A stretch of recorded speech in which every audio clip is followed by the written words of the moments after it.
All right, everyone. If you are watching on YouTube or you're watching this recording in the future, hello. Apparently, I'm not waiting till Halloween to try on Snap Camera. What we're going to be doing is talking to both Americo Alves and Graham Smale about user interviews, or probably scheduling interviews would be a more appropriate topic. And we're going to kind of go into it a bit. We've been kind of taking the past 20 minutes or so kind of going over some different topics that are here. This will be a three-way conversation, so that we'll kind of go over each particular section, and I'll also add cards as we talk a bit. And the whole purpose of this is to give people that are a part of the Global Virtual Design Sprint a kind of a leg up in terms of going through the paces with getting subject matter expert interviews or user interviews together for the virtual design sprints. For those who are very versed in user research, this may be a primer or kind of a review of what you already know. But our intent here is to basically teach and help people kind of understand what it takes to really go through some quality interview processes in regards to scheduling and execution.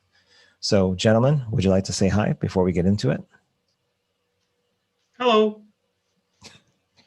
Hi. Hi, hi everybody. My name is Graham Smale. Yes. Hello, And you are everyone. from from South Africa, correct? Correct. Yeah, down in sunny South Africa. Lovely. And you used to be in the world of finance, but now you're into custom process, exploring creativity, and kind of seeing where that goes. Yeah, I found a sort of new lease of life having left corporate in this whole sort of innovation, particularly the virtual space. I'm finding that incredibly powerful for me. Fantastic. And Americo, your background is in marketing and analytics, and a lot of other things. You're based. I'm trying to remember where you're coming from, like what country you're coming out of. You're down in South America, right? Portugal. That's right, Portugal. Close by. All right. Yes. Yeah, Yeah, close. Very close. Very close. Yes. I need a nap, guys. I really do. Okay. Americo, what are you all about? What are your specialties? Mostly marketing research and professional service, assisting marketing departments.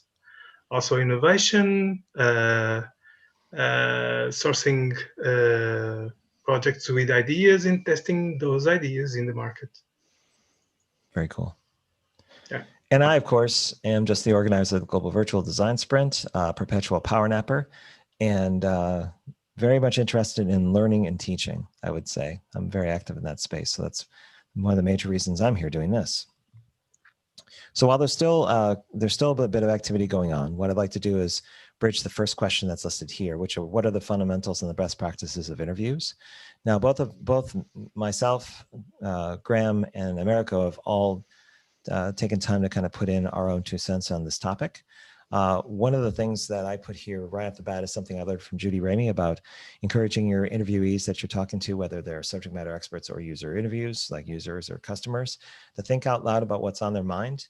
This is especially helpful when people are not saying much of anything, but trying to consume what they're kind of looking at. It's not natural for people to just kind of say exactly what they're kind of focused, because they need to kind of internalize sometimes. But it is a good thing to encourage people to kind of say what's on their mind. Also, being able in that same vein to have people to be mindful of, to basically ask more, to do follow questions on what people are talking about. Especially if they start getting into something that's a bit complex and you want to know about their thinking process when they go through it, or if they make very high level general statements, whether I like it or don't like it. Follow-up is crucial, so you understand exactly what they like and don't like, because it's really easy to make assumptions on the part of the person you're interviewing unless they are very specific. So yes, it's called the Think Aloud protocol. That's exactly it. The next one is use language that recognizes their expertise that you are asking for help. Who was the author of that one? Which one of you did that one? Yeah, that was mine, and I think for me, there's a recognition that you're stealing people's time, and that's incredibly valuable, and that you're asking for their help. So it's kind of a bit of playing to their ego, but if you do it the right way, it's recognizing that their time is valuable, and also recognizing that you've identified them as somebody that can help you, and specifically asking for that help with the right kind of language. We assess that you have the sort of language. For example, we'd really appreciate your help. We assess that you have the right kind of expertise to be able to help us. And your time is valuable, so we won't take too much of your time, and sort of limit the amount of time that you're squeezing in people's diaries. And if you have really good rapport, what you'll find is you'll end up going way over time because they've enjoyed the experience. Now, this sort of phrasing and language, are you are you saying that this is good to use even before you engage in an actual interview, or is this something that you would kind of serve up right before you start getting into the meat of the matter when it comes to the actual interview itself? No, so I like to use this language before in actually crafting and setting it up and inviting them to join a learning journey with you. You're asking for the help, and then just reiterating it in stepping into the early setup of the interview, recognizing that time's important, that you are watching time and that you be keeping track of it, and just also you can check in with them what their time limits from a hard stop perspective are, recognizing the importance of their time, and then living up to that. Makes sense. Great. And then we also have note taking here. That's absolutely, I can agree with that, having taken a lot of notes myself. Having someone helping on note taking with you, you can concentrate on having a two-way conversation. Yeah, that's essentially helpful. It's very helpful. Another thing is having a shared Google Doc or something similar where multiple people can add notes and observations, right? Yep. So that if you have somebody who's remote, like if you're all doing this remote and it's live, then it's perfect to see what other people are seeing, or to validate what other people are looking at, so you can kind of work in stream with them. Sometimes it also helps if you have something set out ahead of time where you have a note system or a system for have a system for identifying opinions. No, not opinions. Statements of fact, positive or negative opinions,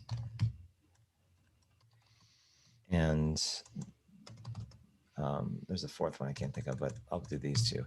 Have a statement for identified statements of fact, because then you can, when you tag it after it's been said or you see it there, then it becomes really easy, as opposed to scanning later on when you're looking at everything that's been taken, where you can find the positives and the negatives related to the interviews that you take. That's something I would kind of say. I usually use colors. Mm-hmm. Yeah. Sometimes it's a matter of just using the regular stuff, like red is like something that's negative, or green is positive, yellow is like a statement of fact, white not really classified, it's just basically documenting what happened. Something I've been experimenting with, Robert, is the concept of using the mural. So you do, and this is specifically for subject matter expert interviews, what I call just general discovery interviews. We use a mural. So the person's doing the interview and somebody else is kind of a note taker, a live note taker, and reflecting back key points. And I use a kind of a set of pre-curated cards, one for insights, one for challenges, one for some history, so depending what kind of interview you're having. What you get back is this immediate feedback to the person you're doing the interviews, which gives them a validation that they've been heard and that they've been heard correctly. I think some of the challenge you have with interviews in general is people don't know what you're writing down, and they don't know what you're going to do with the information you write down. So I found this particularly powerful in sort of a business context and in business to business interviews, but it's something I think can work well for SME interviews online. I would also put in here, if I'll write it as I say it, if note taking is too distracting, then record the session and document later, or in review later, because then you're fully engaged with the person you're talking to. There's session recording down there as well. I just noticed I won't go in there, but yeah, as a personal preference, I record everything and I don't even bother with note taking, because usually I'll go back and the person I'm working for typically wants just the high level. So I usually just earmark certain things, like tag them within the video, or sorry, the audio or the video. And then after I do the tagging and reviewing, I just kind of summarize it from there. So it's all style. It just depends on what you prefer to do, but those kinds of things do save you time. With checking body language, there's checking facial expressions for understanding coherence. Who was the author of this one? That was you, Americo. Yeah. Yeah, that is me. That is something that I find important when I'm doing an interview, even when we are using Zoom, because that reflects to what extent the person is explaining, and the person is explaining and feel that pain she's sharing with you. I find that very important. Sometimes coherence. Sometimes you can see if you are asking something stupid or not for the context of the person. If it's something that resonates, or it's just secondary. And then there was a massive move of cards over here on the same one where it's I had some over the right, and they're linked to the same sort of topic, but it's about a strong awareness of self, and some interesting things I've picked up recently in various sessions. I'm doing a somatic program online, and these are some of the tips about how to come across professionally, particularly when you're interacting with people.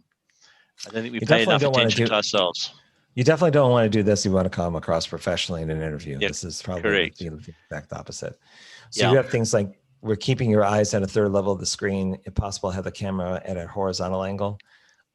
Grounding yourself before going to the interview. How do you typically ground yourself before interviews? Like, is it a matter of going through all the questions, making sure you have a good understanding of them? What's usually your script? Yeah, so these are all. So yeah, definitely have a script. So one of the other points across there is have a script and stick to it. Have a checklist and make sure you run through it. This is more about just checking in with yourself. So any form of breathing, sitting, relaxing, just grounding yourself in the situation. You can even sort of do visualizations of an interview that's going well. This it's just to calm yourself down from your day-to-day activities. So that's what I mean by grounding. It's just doing a short, simple meditation, which can be just breathing.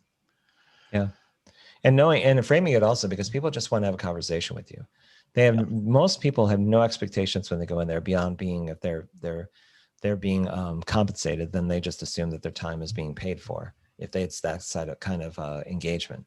But for the most part, people will just want to understand and be able to react and want to feel like they're actually giving you some information that's beneficial for you. Yes. Hopefully they're not apologists and they're trying to make you feel good about things. But if they have the right sense of neutrality and just basically tell you what's good and bad or what they think, then that's where you need to be. And really all you are is a conduit of the questions that have been worked out by you and your team previously. Yeah. And I think, in terms of sort of the part of the script process, I like to highlight the fact that particularly with user interviews, you're dealing with a prototype, so it's really a finished product. They can say anything they want about it, and it's not going to damage the product or damage me as the interviewer. So you give them full license to be open, and because that's the way you can dig and probe and find out the really juicy stuff. Yeah. For environment matters, you said find a quiet place where you can hear and speak without losing focus, and someplace also with adequate lighting. You don't want to conduct interviews when you're in the dark, because then that's just the same as having the screen off. And even if you do like a flashlight, it's kind of Joker-esque. It just really it kind of distracts more than helps with people asking or answering the questions that you're asking. I've noticed a trend. I've noticed a trend of people switching off video more and more.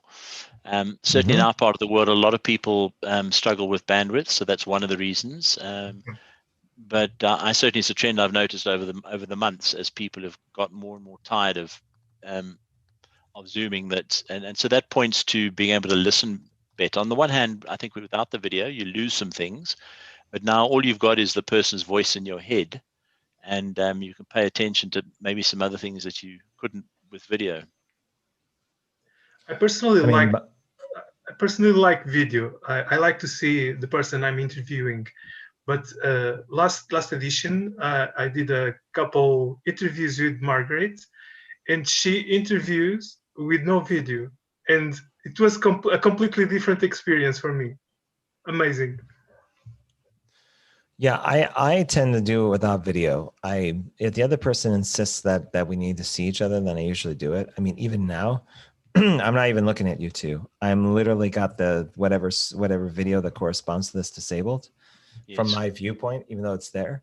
And I'll be concentrating on the screen and really listening intently to what you're saying, which is something I'm keying in on. So even the networking event that happened previously, I would basically watch it for about 5 or 10 minutes while asking questions. But then I would immediately yawn. No, I wouldn't yawn. I would basically take it so that it's minimized and then concentrate more on what people are saying. And then when it came to actually passing the baton to somebody else doing their introductions, then I would engage. But yeah, I tend to have that propensity to do that as well. So we're talking about interview scripts, having a written script, creating a checklist and sticking to it. The other thing I'll put here also with interview scripts is that you want to construct them for interruption and course correction.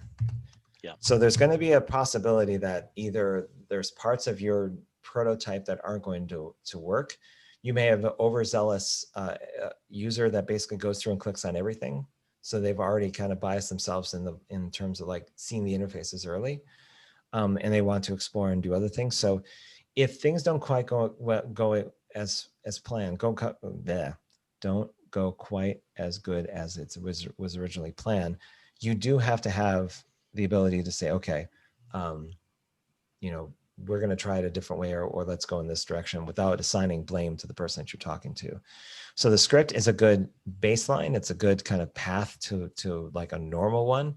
But it's always good if that script also includes when you can, like if there's an interruption where you should kind of be at in terms of like a 60-minute interview, and really be able to inform whoever's conducting the test around where they should be and what they should be doing. Yeah. Session recording, a request for having a session recorded and having a signed NDA. In my experience, that does happen a lot, but it's just mostly part of the sign up process to get screened. If you don't have an NDA, then in maybe you're testing something for fintech, you're in the danger of somebody just going, yeah, I went and done an interview for this like automatic stock trader, and yeah, it was like this and had that, and people are just having the conversations. But if they've never done an NDA before regarding a user interview, that has happened a lot in my past, because I used to do user interviews, user research. So yeah, having a signed NDA, it's not hard to get one. You can make it plain language. They're available on the internet, but you definitely want to have one. Scheduling with people within your network, looking for potential interviews with LinkedIn and Facebook network. Don't rely on generic open posts requesting help. Who was the person that wrote this one? I wrote it. Okay. It's my personal experience. I don't know if you know, but last GVDS, I did a process aiming to recruit people with a post that would lead to my Calendly, hoping that someone would be so generous to schedule a team with me, schedule an interview with me, and no one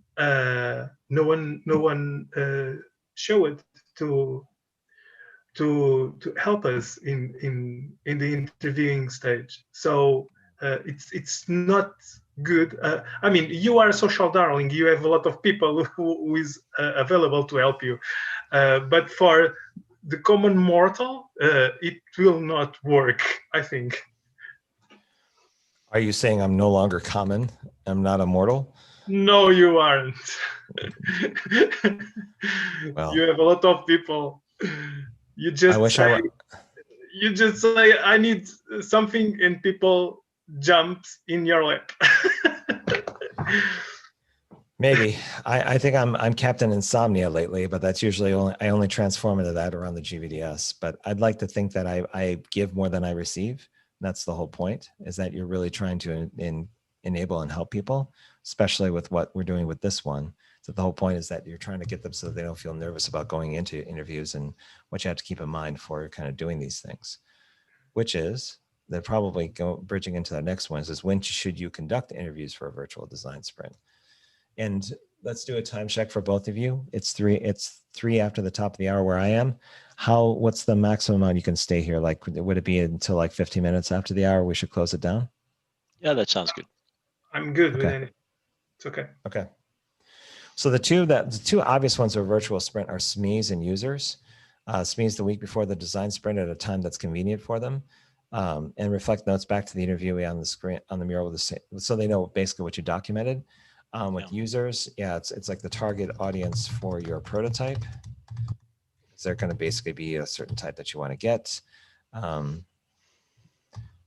You want to reach out by the latest on Tuesday, I would say. You could do it Monday, but Tuesday is the actual latest you should do it. You're really going to give in 3 people to kind of adjust their schedules and go out and do things. Now that we're all virtual, another win when in regards to interviews, try to do your interviews in the morning. The reason why I say this is because people's heads get filled up with a lot of detritus throughout the day on all these things they have to remember or all the information they take in. Yeah. You get a fresh brain in the room, it's going to have more focus on what you are presenting to them. So if you can conduct interviews anywhere from virtually from 8 to 11 or anytime during that time, you're probably going to get better quality responses if you kind of go in that direction. Yeah, that's a lovely insight. I like that one. Yeah. I would also recommend interviewing people in pairs. Don't do single person interviews. I find that they're not optimized for time or for outputs. Try to get people that know one another, probably work in the same space or don't, because what happens is that you have the effect of stories being told from each person, because one person will give a perspective that'll spark a conversation or a thought into another person's head, and then it just kind of goes from there. And the follow-up questions are already built into that dynamic. So if you interview in pairs, people feel like it's more of a session, it's more of a group conversation, and people tend to get a bit more detailed and open up with what they're talking about, especially if they know one another. So I always recommend that. If you don't want to go more than 4, because then it feels like a focus group. Focus group, but every probably 1 to 3 is the scope that you want to hit or at least go into, and you should be good. Well, I think that for me, there's a separation between sort of a business to consumer product and a business to business product. I think that mindset works very well in the business to consumer space, but probably less so in the business to business space.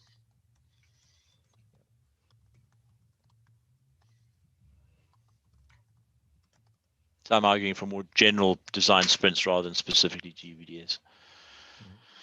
No, I agree. I know what you're saying. Now, one thing I don't see a lot of, but I recommend, is conducting interviews with advisors.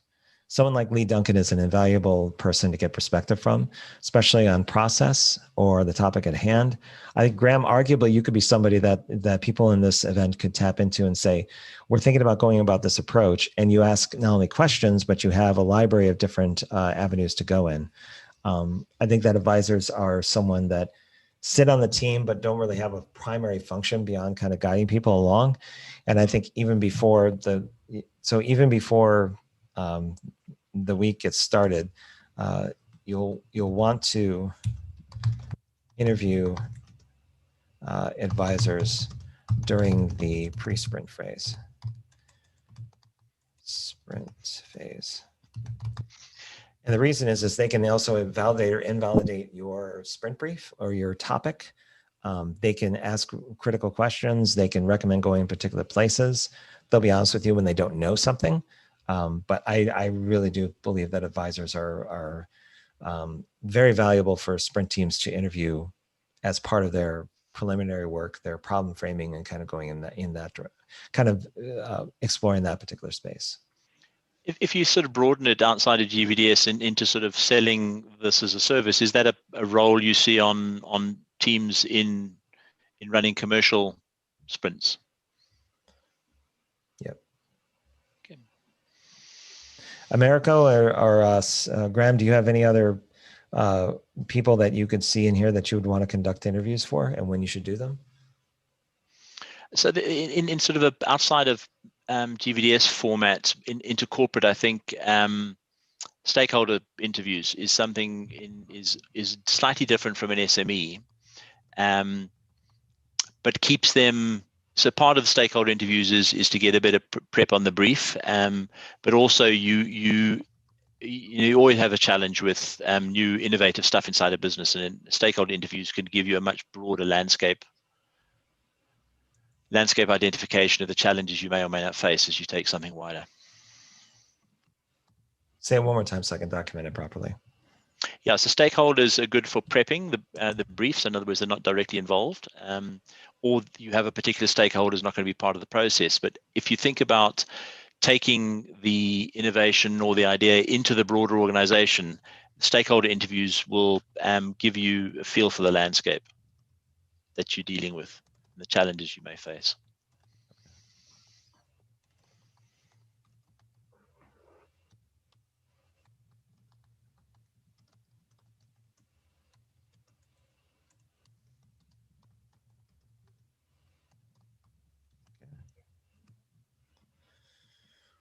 Right, I'll skip these two because I think the 4 are pretty good. And I'll just extend it out just a little bit.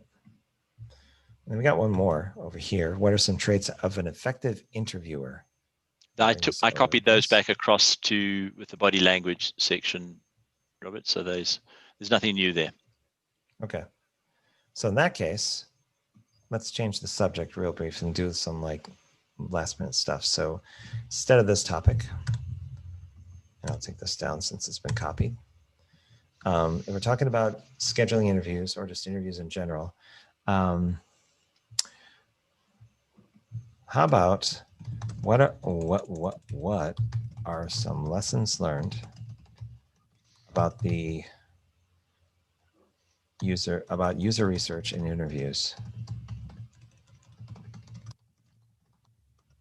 that we could share? Something from our own past. How does that sound for a topic?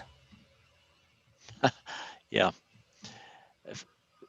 For me, it's what gets in the way for me is my own biases, particularly when you get in users, being part of a team or a group creating something. You're so desperate for things to work that it takes a significant shift to recognize that gets in the way. Isn't it funny you don't notice it until a number of people feel safe enough to tell you that there's that, and it's when it's obvious on its face, but you can't see it. Yeah. And then you have to rework in your head how many times you've actually had to use that as a crutch. Yeah. And why I think it's useful to have a debrief. So in a broader sense, if you're able to get a team together to do the interviews, and you can have at least the 2 plus the interviewee, you can have debriefs afterwards, because your blind spots, that's why they're blind, you can't see them, and so having somebody else who's in the room observing things can help with that. One thing I would recommend is having the mindset, having a mindset of engaging in mutual conversation. What I mean by that is that you're not going there to fulfill an agenda where you have to get all your questions answered. Yep. What you're really doing is you're trying to have a meaningful conversation about the work that's being done, because they want to give you their perspective. But knowing that this isn't mission critical to the point where the earth is going to fall off its axis if you don't have certain questions done. You have to be able to connect with people and then just talk with them about what you're after. Like use the script, use the moderator guide, as a platform for the real conversation. Yeah. So you can look back on it, you can reflect on it, you can kind of see what works and doesn't work, but don't necessarily try not to be, even it's really hard when you're first time to be wooden, basically to just go, thank you for coming to our test. We really appreciate your feedback. Please think out loud and flip the page. We want to make sure that you are totally honest with your answers. Your session will be recorded, but we won't share it with anyone. Do you have any questions for me? And the person is hoping, against all hope, you won't. They'll just go, nope, yep, fine, yep, go ahead, yep. Yeah. So, yeah, that doesn't make any sense. Mm-hmm. Yeah. If you're new to interviewing, practice with a friend. Yeah, as I was going to say, this is like many things in life.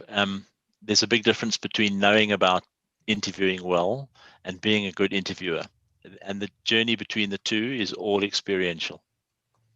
You have to put yourself in unsafe places and learn.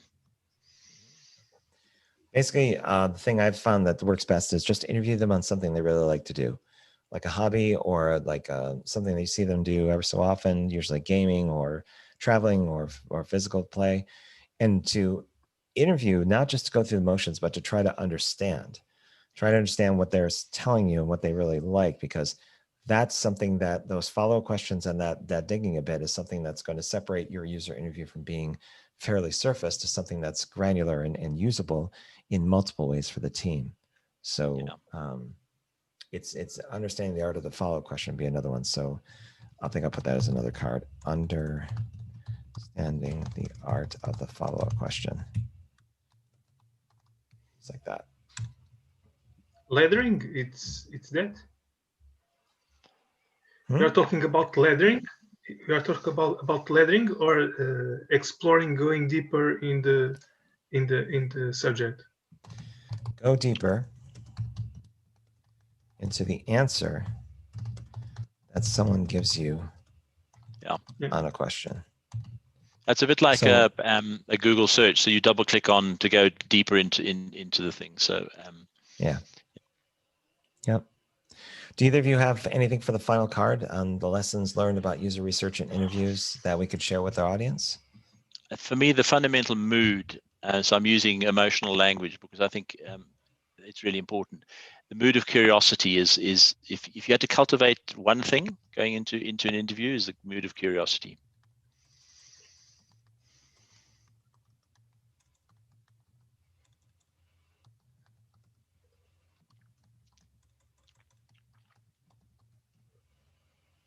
You're there basically to discover the other person's point of view. Yeah. Yeah. Okay.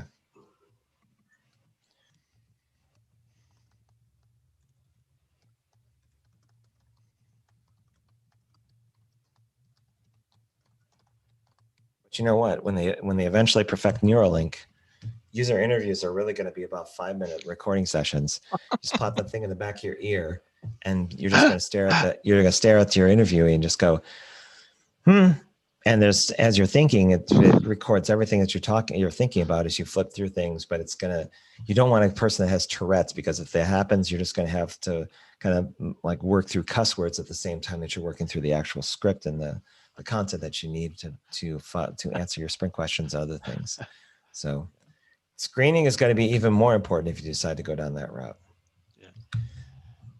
Okay, so to wrap up, in terms of scheduling interviews and best practices for interviewing, we talked about the fundamentals and best practices of interviews and some things that you need to do there. When you should basically think about conducting interviews for your virtual design sprint, what are some opportunities for you, both with audiences and the type of content you're going to ask for. And then any lessons learned from us, all three of us, about user research in interviews that would be beneficial for anyone trying to do this on their own or trying to do this with other people. So Graham and Americo, do you have anything to add to this? Is there anything I missed? Maybe that some people are book readers. There's some great books in the space. There's that book, keep forgetting the author, but Just Enough Research, and the Mom Test. Those are two great sources of deepening at least your knowing about part as you go into practicing it and then becoming a good interviewer. So that's Erica Hall, it looks like. Yep, correct. I got in a spat with her a long time ago about design sprints. She wasn't really keen on them. This is like when it first came out. This is like really long ago. And the other one is Rob Fitzpatrick, I think. Rob Fitzpatrick? Yeah, the Mom Test. I'm adding it.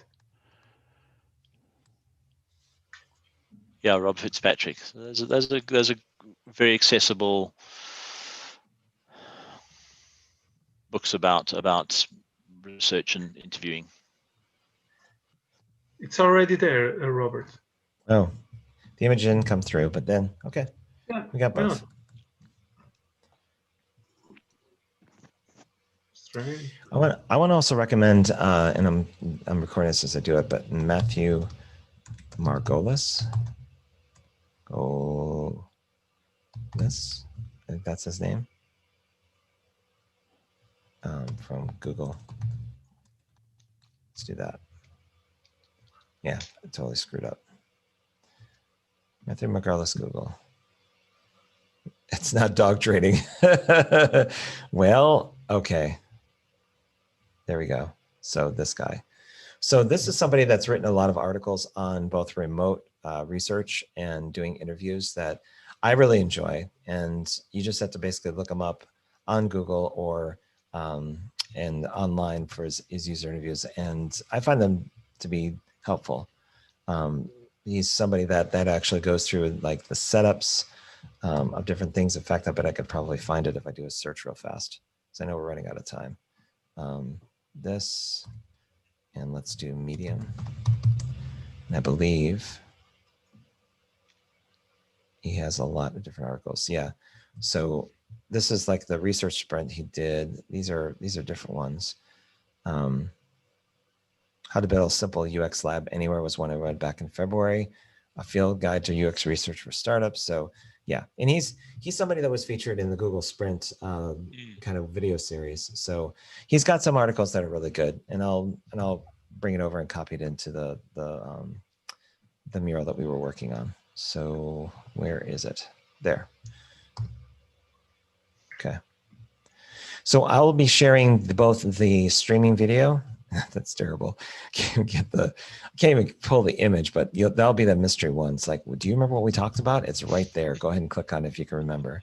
And hopefully this is helpful in terms of understanding the nuances of user interviews and scheduling them and basically conducting them, what you need to know. I'll stop sharing my screen so you can see us before we leave. Obviously, I don't want to ruin the look that I have here, but I'd like to thank both Americo and Graham for spending some time to kind of have this discussion about this topic, and hopefully it was beneficial for you as well. If you're on YouTube and watching, thank you very much for doing so. Really appreciate it. And if you have any suggestions or follow questions, post those both in YouTube as well as on the favorite social media channel where you see this. And hopefully if you're in GVDS, we will be seeing you next week because it's starting up. And by the way, Graham, I'll need to know which team you want to join. After I stop live streaming, just stay on the call and I'll forward you the mural that has all the teams, and you can tell me which one kind of aligns with you down over there in South Africa. Cool. Okay. Thanks. All right. Bye, everybody. Stay on, guys. Cheers. But bye, everybody out there in YouTube land.